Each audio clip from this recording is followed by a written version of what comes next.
My name is Marguerite Fontenot and I am 34 years old. 5 weeks ago, my mother walked into the gymnasium of Pinecrest Elementary School in Breaux Bridge, Louisiana, sat down in the third row of metal folding chairs, and watched a woman she had spent 11 years pretending did not exist stand at a podium and receive the Louisiana State Board of Education's Distinguished Educator Medal, the highest recognition the state gives to a working teacher. My mother had driven 2 hours and 18 minutes to be in that room. She had not called ahead. She had not written. She had not knocked on my door or sent a letter or left a voicemail in 11 years. She sat in that gymnasium in a cream linen blazer with her hands folded in her lap, and she waited. What she was waiting for, I understood the moment I saw her face. She was not there to watch me receive anything. She was there because 3 weeks earlier, my grandmother's estate attorney had mailed a certified letter to every living member of the Fontenot family, and that letter had contained 4 words that changed the geometry of everything my mother thought she had secured. I will explain those 4 words in a moment. What I want you to understand first is that my mother had spent 11 years building a version of our family history in which I did not matter. A version she had told to neighbors, to cousins, to the women in her church circle, to anyone who asked why her eldest daughter never came home for Christmas. She had told that version so many times that I believe she had begun to mistake it for the truth. But here is what she did not know when she drove to Breaux Bridge and sat in that gymnasium. I had been keeping records for 11 years. Not in a binder. Not in a folder. In a cedar box with a brass latch that my grandmother, Odette Fontenot, had given me the summer I turned 22, the summer everything fell apart. Inside that box was every document, every letter, every cancelled check, every notarized page that told the real story of our family. Not my mother's version, but the one Grandma Odette had spent the last decade of her life quietly, methodically building for me. My mother did not know the box existed. She did not know what was in it. And she did not know that the attorney who had mailed that certified letter was already waiting for my call. Before I tell you what happened in that gymnasium and what came after, please take a moment to like this video and subscribe to the channel, but only if this story earns it. Drop your city and your local time in the comments. I read every single one, and I love knowing where you are when you hear this. Now let me take you back to Breaux Bridge, Louisiana, 11 years ago, to the summer I was 23 years old, and to the kitchen where I first understood that in my family, love had always been a ration thing. Breaux Bridge sits in the belly of Cajun country, the kind of town where the Spanish moss hangs so thick over the bayou roads that at noon in July the light comes through green and liquid, like you are living at the bottom of a river. I grew up on Rue Calais, in a white shotgun house with a tin roof that rang like a snare drum in a rainstorm. My father, Leon Fontenot, drove a propane delivery truck for 26 years. He smelled like iron and cedar and the particular brand of hand soap he kept in a pump bottle above the utility sink in the garage. He was a quiet man, the kind of quiet that is not emptiness but depth. A man who listened more than he spoke and meant everything he said. My mother, Patrice, taught piano lessons out of the front room 3 afternoons a week and ran the household the other 4 days with the precision and the appetite of someone who had decided very early that she deserved more than she had been given. There were 3 of us children. I was the oldest. My brother Clement was 18 months behind me. And my sister Aurélie came 6 years after that. If you had walked into our house on any given Sunday and watched the way my mother moved through the rooms, you would have understood the architecture of her love within the first hour. Aurélie was the one she touched. A hand on the shoulder, a kiss on the top of the head, a plate of food set down with a smile. Clement was the one she planned for. The savings account she opened when he was 7. The SAT tutor she hired when he was 15. The way she said his name in front of company like she was showing you something valuable. And I was the one she managed. Not loved, not planned for. Managed. Kept functional.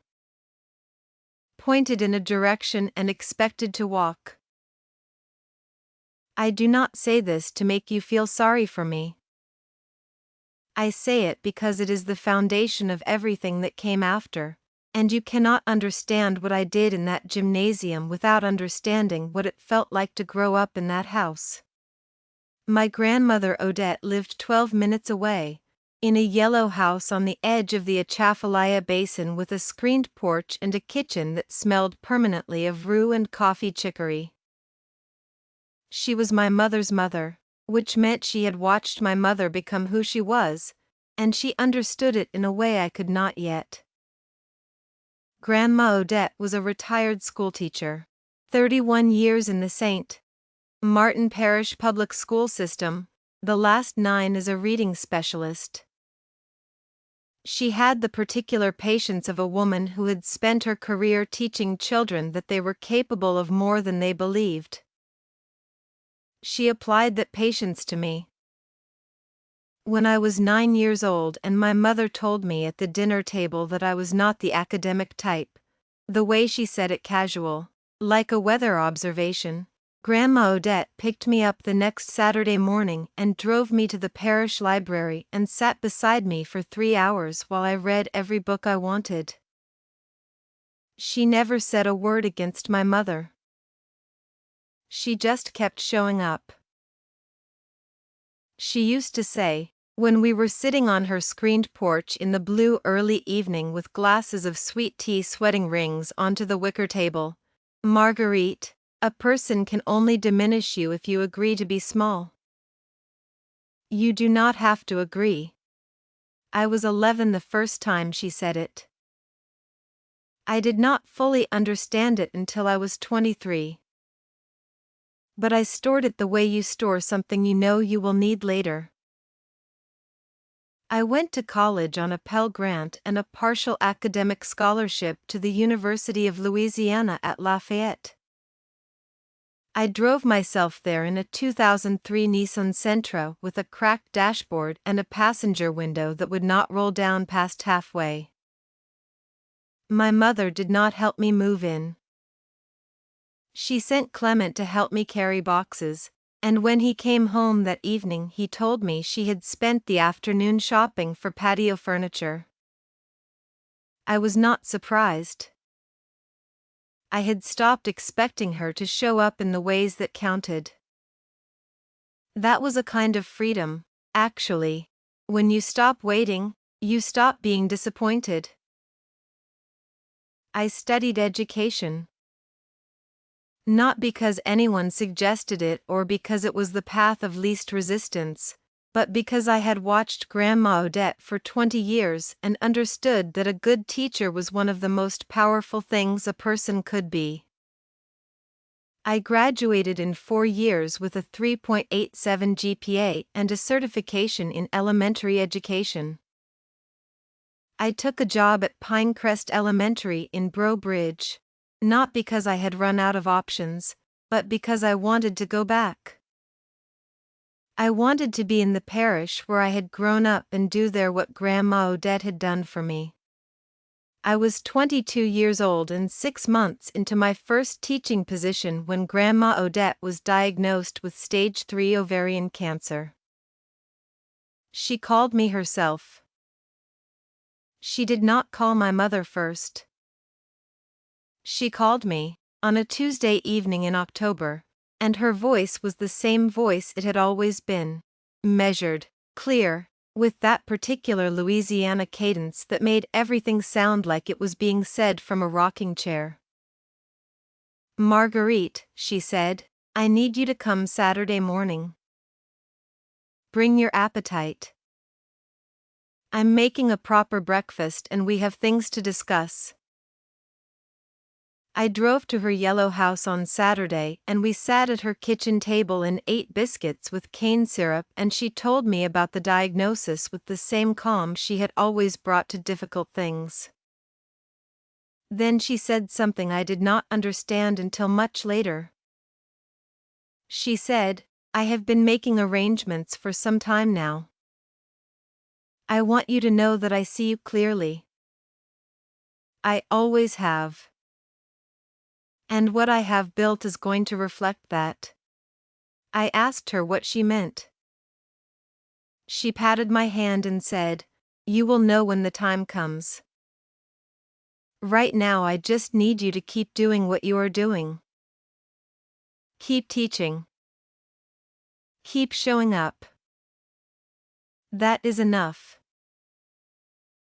I did not know at the time that she had spent the previous 2 years meeting with an estate attorney in Lafayette named Gerald Thibodeau. I did not know she had established a trust. I did not know she had written a letter, sealed, notarized, dated, to be opened only after her death. I did not know any of it. I just knew that she was sick and that I was going to show up for her the way she had always shown up for me.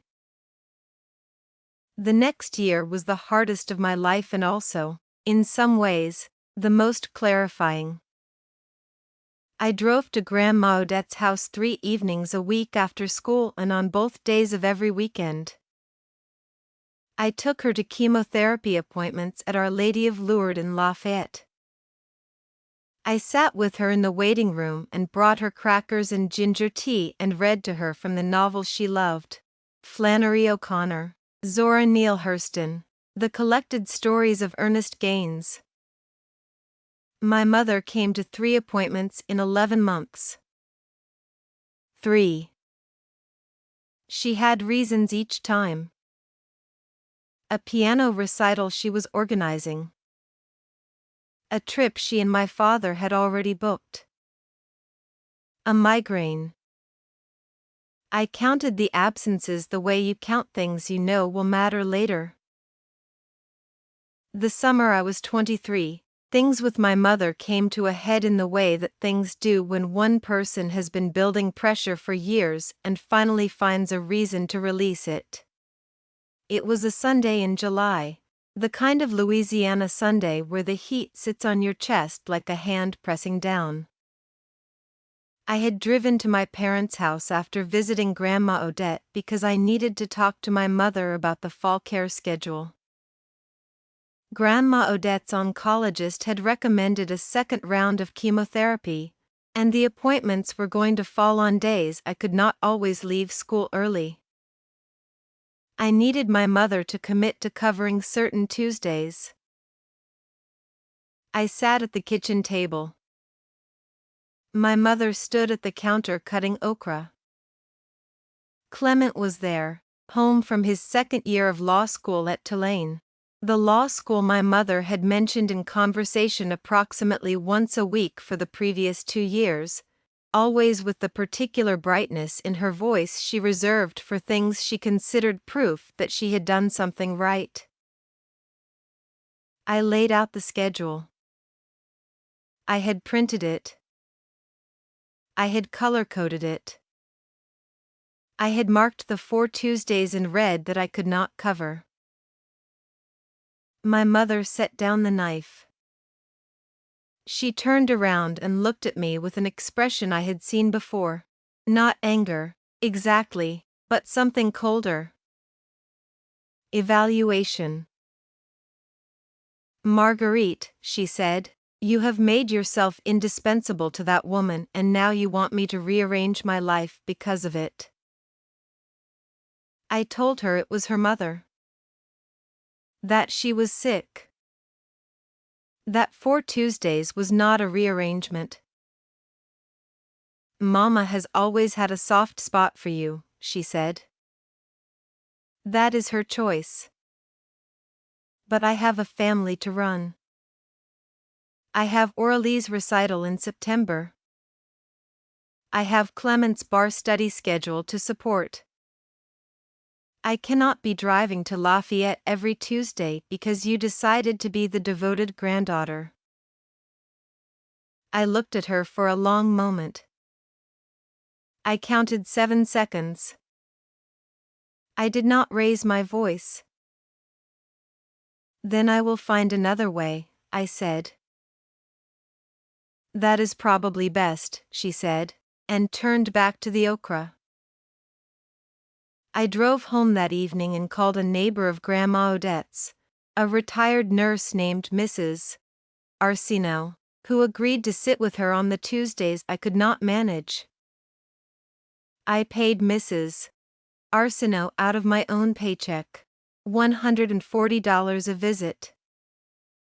I was making $31,000 a year. I made it work. What happened 3 weeks after that kitchen conversation is the wound I carry, not because it surprised me, but because of the way it was done. Quietly, legally, and with the particular efficiency of someone who had been planning it for longer than I realized. My mother called me on a Thursday evening in early August. Her voice was different, the bright, managed voice she used when she was performing composure. She said that Grandma Odette had asked to speak to the family together that Saturday, that it was important, and that I should come. I drove to the yellow house on Saturday morning. The screened porch was full of people. My parents, Clement, Oralie, 2 of my mother's cousins, and a woman I did not recognize who sat slightly apart from the others with a leather portfolio on her lap. Grandma Odette was in her chair by the window, thinner than she had been 2 weeks ago, but with that same clear-eyed stillness. The woman with the portfolio introduced herself as a notary from Lafayette. She said she was there to witness the signing of an updated healthcare directive and a power of attorney document. My mother had arranged it. She had contacted Grandma Odette's physician, obtained the paperwork, hired the notary, and organized the gathering, all without telling me what it was for. The document transferred medical decision-making authority to my mother, as next of kin. It was legal. It was proper. And it meant that every appointment I had been attending for 11 months, every decision I had been helping Grandma Odette navigate, every conversation with her oncologist, all of it would now route through my mother. I looked at Grandma Odette. She looked back at me with an expression I could not read in the moment but have thought about many times since. It was not defeat. It was something closer to patience. Like she was watching a play she already knew the ending of. The document was signed. The notary packed her portfolio and left. My mother thanked everyone for coming with the warmth she reserved for occasions where she had won something. On the drive home, I pulled into the parking lot of a gas station on Highway 31 and sat in my car for 22 minutes. I did not cry. I pressed my hands flat on my thighs and breathed and looked at the highway. I thought about what Grandma Odette had said to me in her kitchen the previous October. I have been making arrangements for some time now. I thought about the way she had looked at me when the document was signed. Patient. Steady.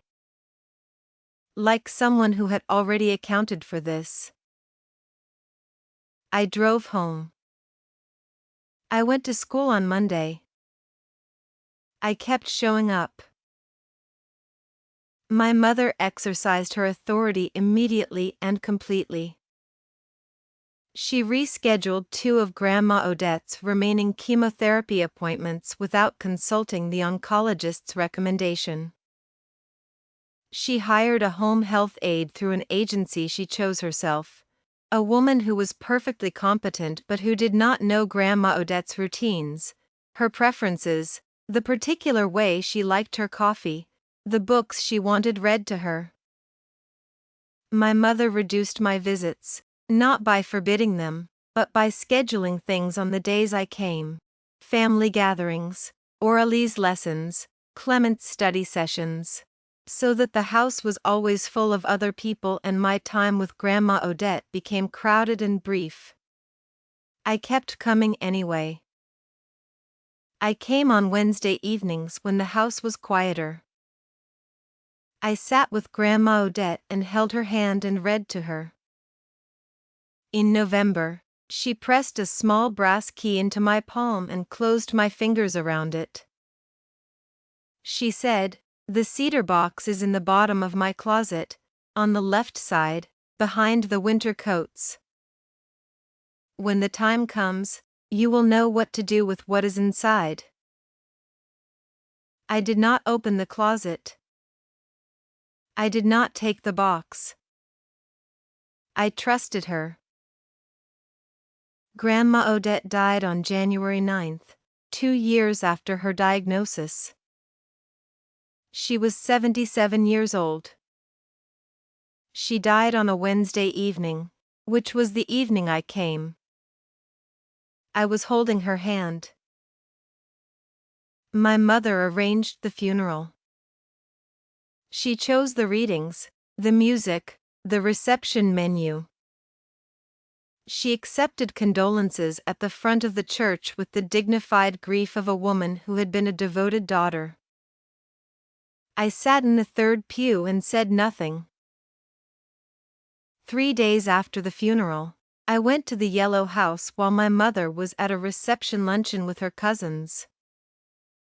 I let myself in with the spare key Grandma Odette had given me years ago. I went to the bedroom closet. Behind the winter coats on the left side, I found the cedar box with the brass latch. I carried it to the kitchen table and opened it.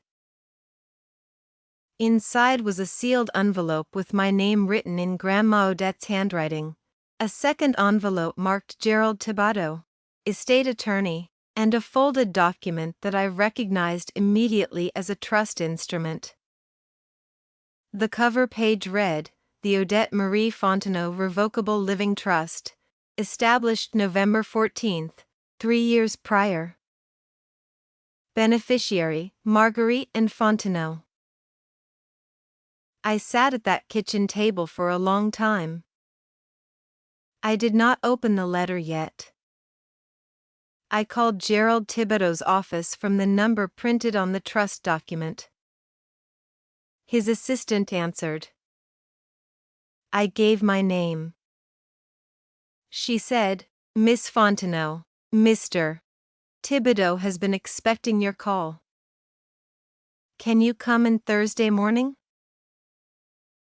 I drove to Lafayette on Thursday morning and sat across from Gerald Thibodeau in his office on Jefferson Street. He was a small, careful man in his 60s with wire-rimmed glasses and the particular stillness of someone who had spent a career handling other people's most important documents. He slid a copy of the trust across the desk and walked me through it. Grandma Odette had established the trust 3 years before her death. It held the Yellow House on the Atchafalaya Basin, assessed at $214,000. It held a certificate of deposit in the amount of $87,000. It held a collection of original artworks she had acquired over 40 years, 12 paintings by Louisiana artists, appraised collectively at $31,000. And it held something I had not expected, the mineral rights to a 12-acre parcel of land in Iberia Parish that had belonged to her own mother, rights that had been quietly generating royalty income for 11 years at an average of $4,200 per year. Everything in the trust passed directly to me. Not to my mother. Not to Clement. Not to Aurélie. To me, specifically, with language in the trust document that Mr. Thibodeau read aloud in a measured voice. This trust is established in recognition of the care, presence, and devotion shown by my granddaughter Marguerite Fontenot, and in acknowledgement that the bonds of family are built through action, not proximity. Then he slid the sealed letter across the desk. Your grandmother asked that this be read in the presence of the attorney, he said. Whenever you were ready. I opened it. Grandma Odette's handwriting was small and precise, the handwriting of a woman who had spent decades writing comments in the margins of children's books. The letter was 2 pages. I will not read you every word, because some of it belongs only to me. But I will tell you what she said at the end. She wrote, Marguerite, I know what your mother has done and what she will continue to do. I know because I raised her and I understand the shape of her hunger. I am not giving you these things to punish her. I am giving them to you because they are yours by right of showing up. You showed up for 31 years. That is the whole of the law. Do not let anyone tell you that love without conditions is naive. It is the only kind worth having. I folded the letter and put it back in the cedar box. I thanked Mr. Thibodeau. I drove home to Breaux Bridge and I went to school the next morning and I taught my 2nd grade class how to sound out words with double vowels. I did not call my mother. I did not tell Clement. I waited. My mother found out about the trust 11 days after my meeting with Mr. Thibodeau, when the certified letters arrived at every family member's address. The letter from Mr. Thibodeau's office notified the family that the estate of Odette Marie Fontenot had been settled through a revocable living trust, that all assets had transferred to the named beneficiary, and that the estate was closed. My mother called me at 7:43 in the morning. I let it go to voicemail. She called again at 7:45. And at 7:48. I listened to the voicemails that evening. Her voice moved through 3 registers in 4 minutes. Confusion, then a tight, controlled anger, then something that tried to sound like grief but was shaped like accusation. Marguerite, I need you to call me back. There has clearly been some kind of error with your grandmother's paperwork and we need to discuss it as a family. I called Mr. Thibodeau instead. He confirmed that the trust was properly executed, properly funded, and entirely unassailable. He had anticipated a challenge and had documentation of Grandma Odette's mental capacity at the time of signing, 2 letters from her physicians, a witness statement from Mrs. Arsenault, and a video recording of the signing itself, which Grandma Odette had requested. Your grandmother was thorough, Mr. Thibodeau said, with what I thought might have been the faintest smile in his voice. I did not call my mother back that day, or the next, or the one after that. I went to school.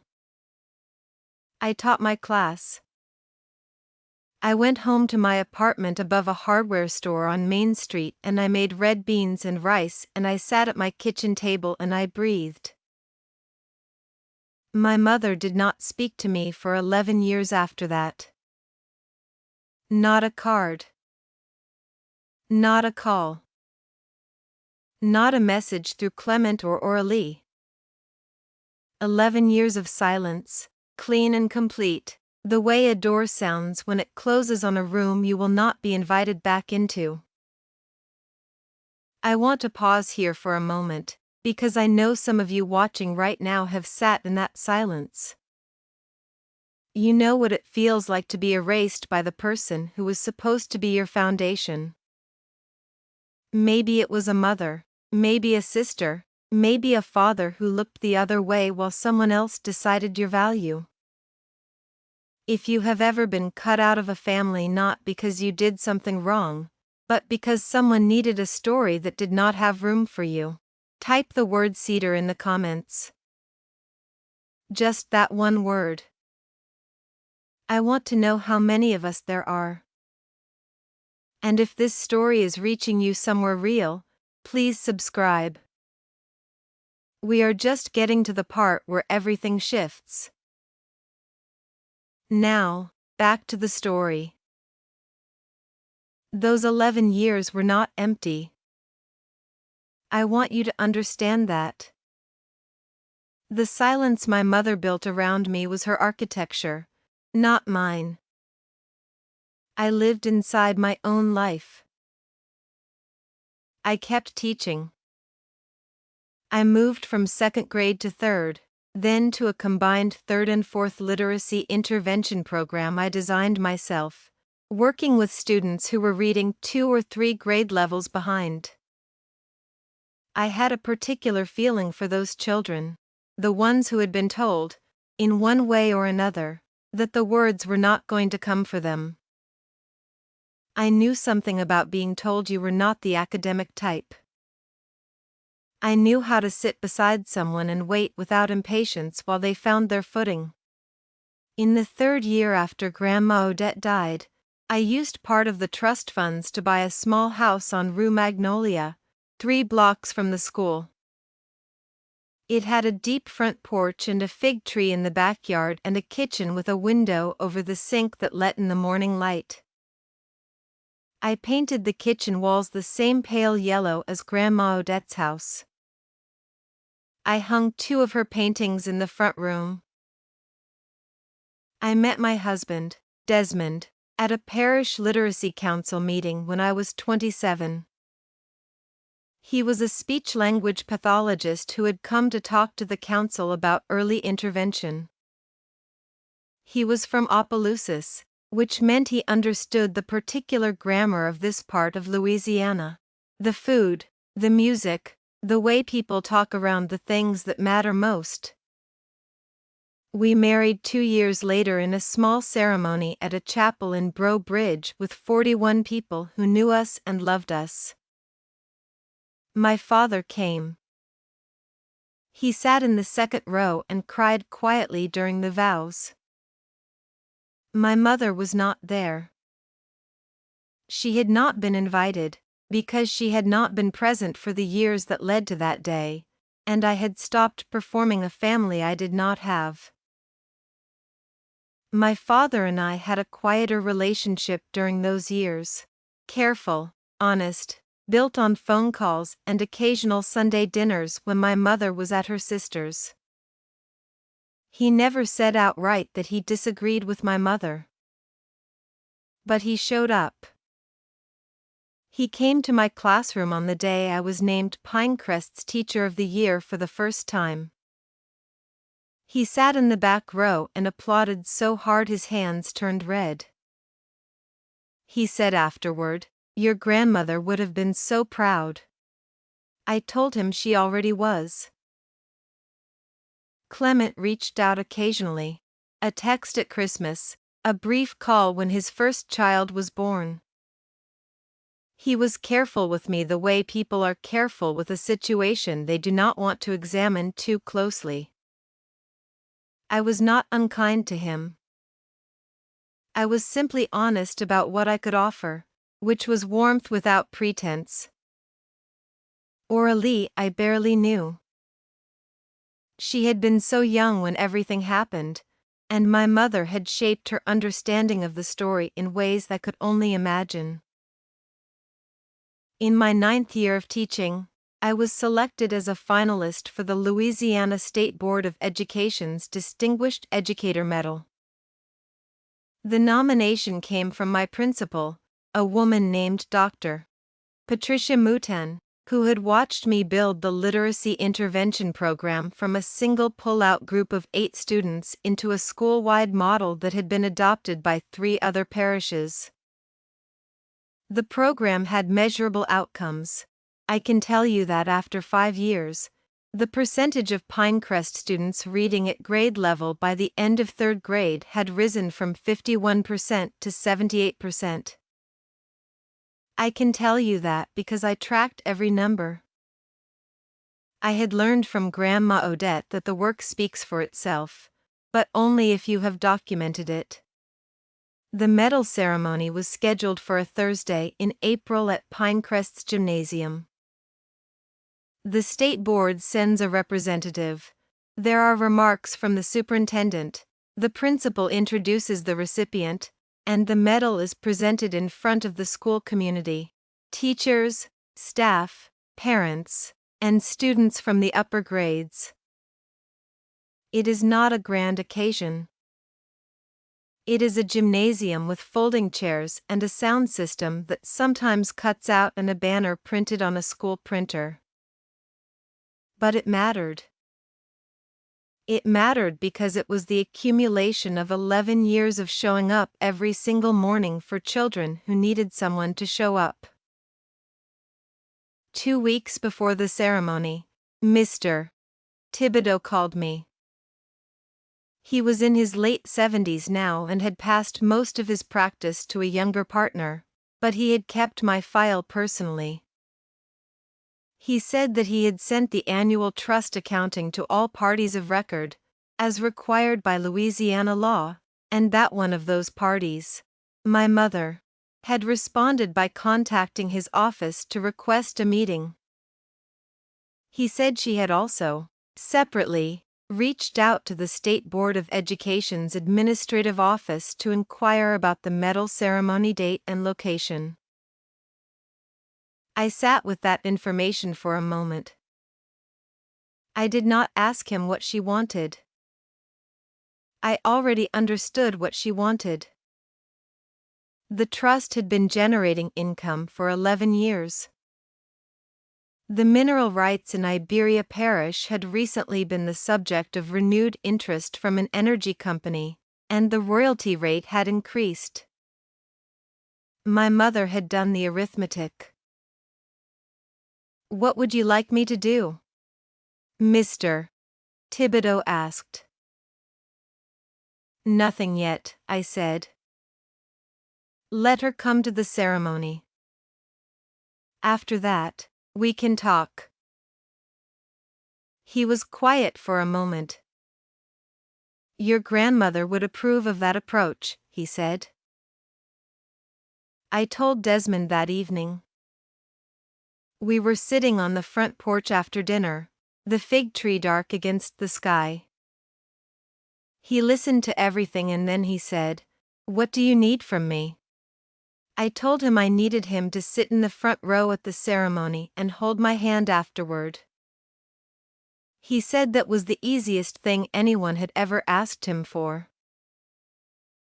I arrived at the gymnasium on the morning of the ceremony at 7:45. The chairs were arranged in rows facing a small raised platform. A podium. A sound system. A table with a framed certificate and the medal in a hinged case. 112 people were expected. I know because Dr. Mouton had counted the RSVPs. Teachers, staff, the superintendent's representative, parents from the intervention program, and 12 students from the upper grades who had gone through the program and been invited to attend.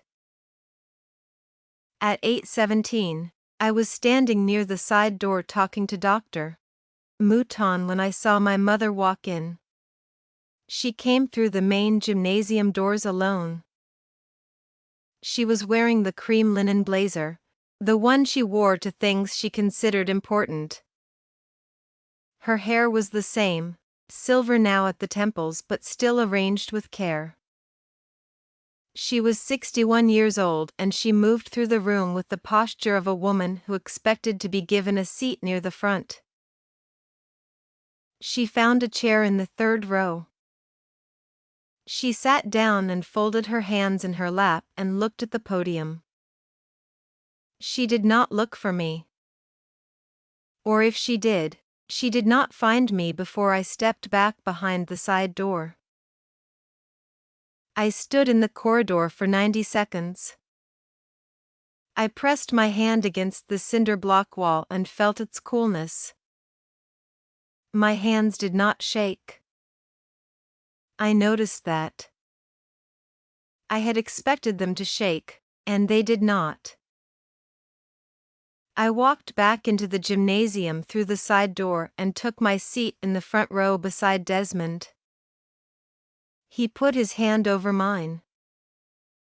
I did not look at the third row. I looked at the podium. The ceremony began at 8:30. The superintendent's representative spoke for 7 minutes about the importance of literacy education in rural parishes.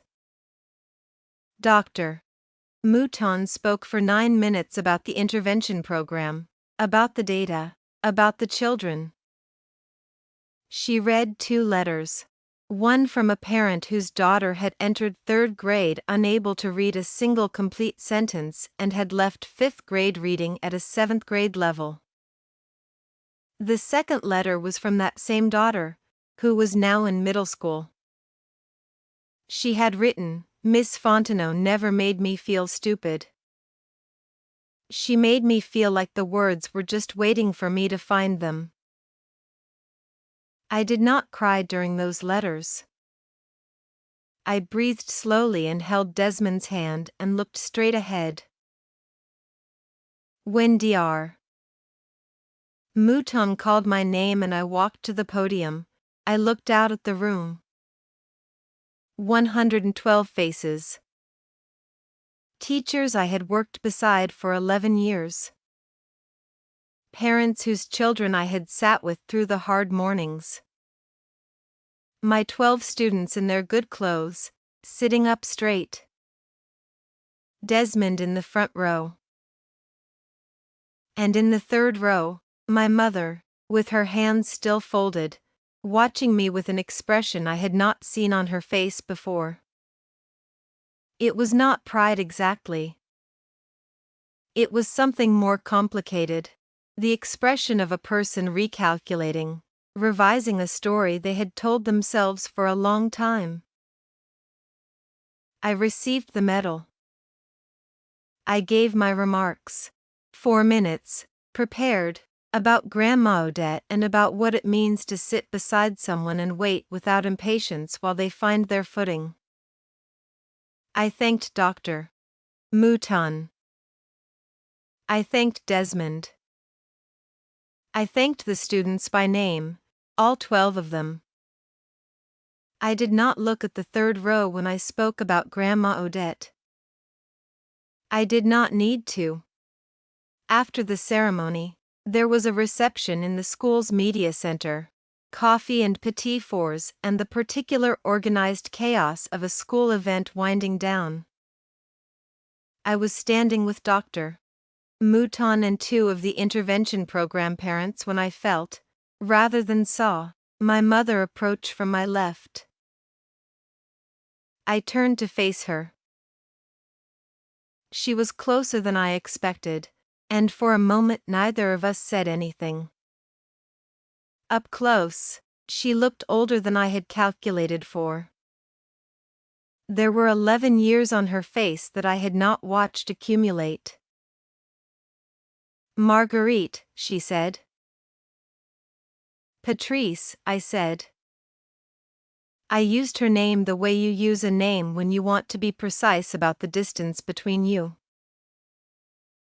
Something moved across her face. She had not expected that. She had expected, I think, That 11 years would have softened me into a version of myself she could manage more easily. She recovered quickly. She always recovered quickly. This is a wonderful recognition, she said. Your grandmother would have been proud. She was, I said. She told me so, many times, while she was alive. A brief pause. The air between us had a particular texture. I have been thinking, my mother said, that it is past time for us to talk. About the family. About arrangements. She said the word arrangements the way she had always said words that meant money without wanting to say money. Mr. Thibodeau's letter indicated that the Iberia Parish mineral rights are being renegotiated. That is a significant asset, and as a family. As a family, I said, and I let those words sit there for a moment. I had not raised my voice. I had not moved. Dr. Mouton was 3 feet to my left, and the two parents were 4 feet behind me, and I was aware of all of them in the way you are aware of witnesses. I reached into the canvas bag I had set on the table beside me and took out the cedar box. I set it on the table between us. My mother looked at it. I watched her look at it, watched her recognize the brass latch, the cedar grain, the small size of it. Her expression changed in a way that told me she had known the box existed, or at least suspected it. Grandma Odette left me this box, I said. She left me a letter inside it. I have read that letter many times in 11 years. In it, she explains why she made the arrangements she made. She explains it clearly and specifically and in her own handwriting, notarized and witnessed. I paused. The trust is not an error, Patrice. It is not a misunderstanding. It is what she intended. Every word of it. My mother's jaw tightened. She was not well at the end. She was not. She was recorded, I said.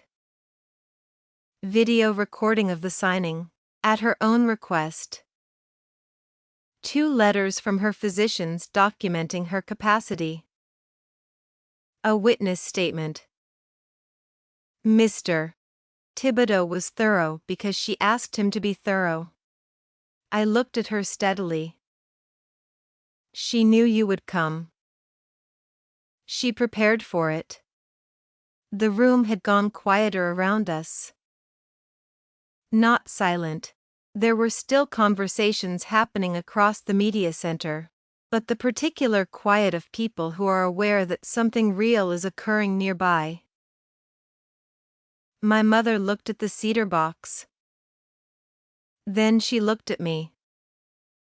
Her voice dropped to the register I remembered from childhood, the dangerous, controlled register. You were always her favorite. You always made sure of that.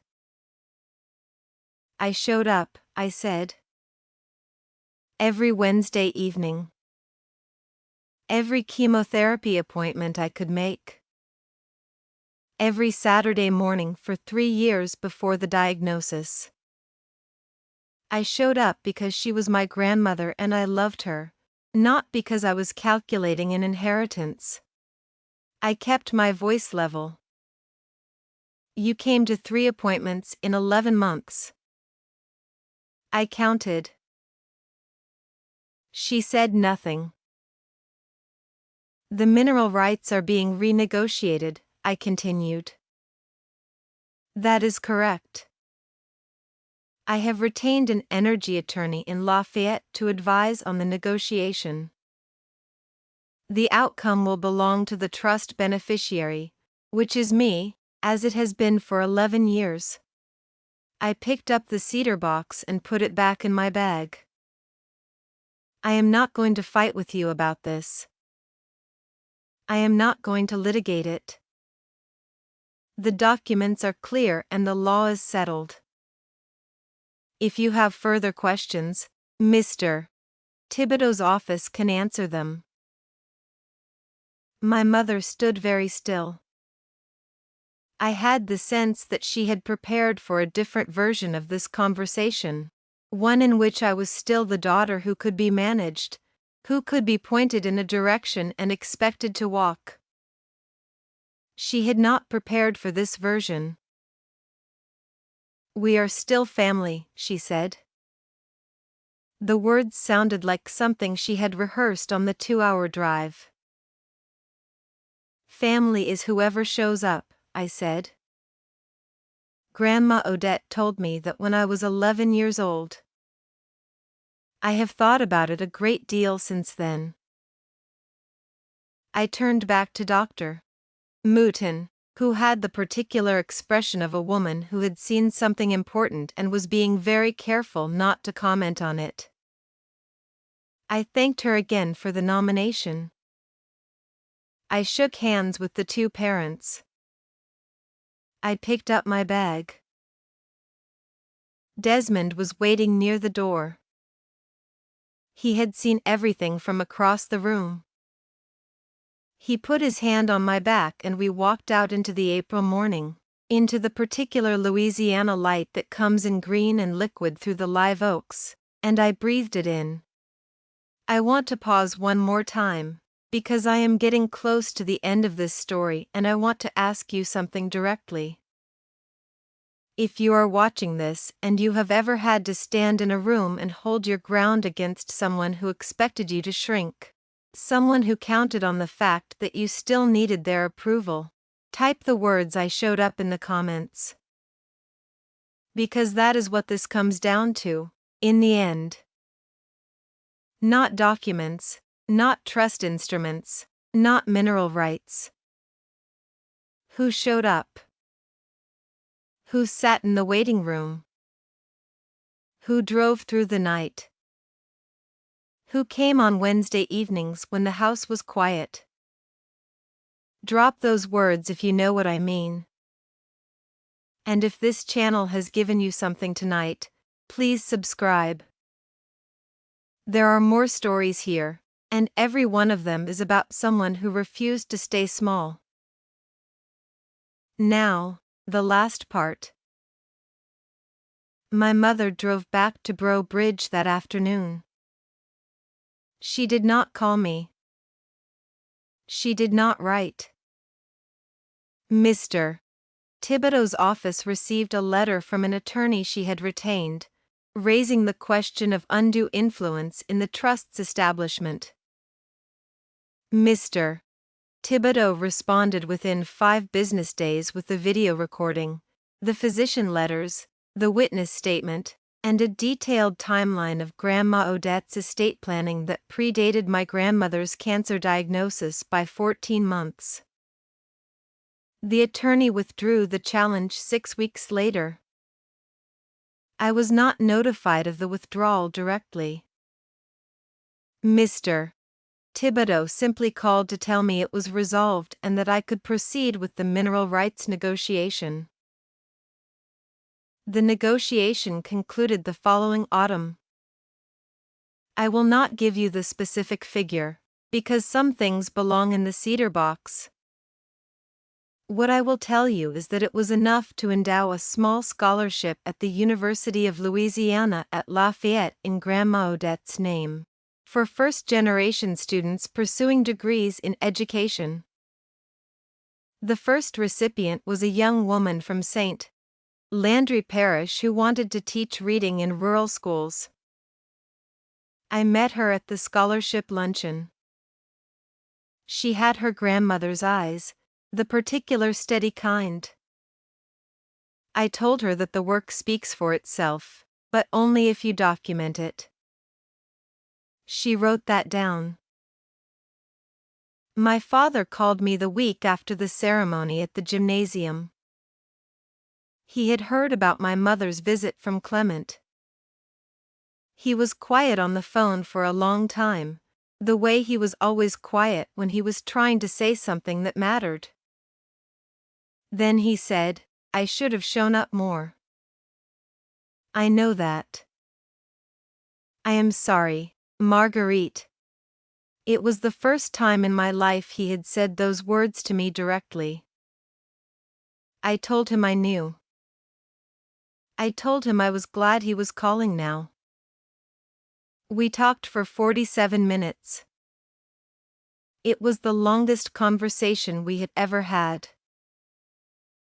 Clement sent a card a month later. It said he was proud of me. It said he wished things had been different. I believe he meant it. I wrote back. We are careful with each other still, but we are in contact, and that is something. Orally, I do not know well enough to describe. She is 28 now. She reached out once, a brief message through Clement, to say she had watched a video of my remarks at the ceremony. Someone had recorded them on a phone and shared them in a parish education group online. She said she had not known about the intervention program. She said she had not known a lot of things.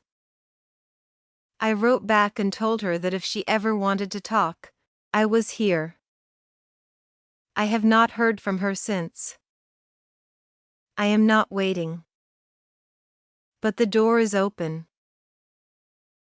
My mother has not contacted me again. I do not expect her to, and I have made my peace with that expectation.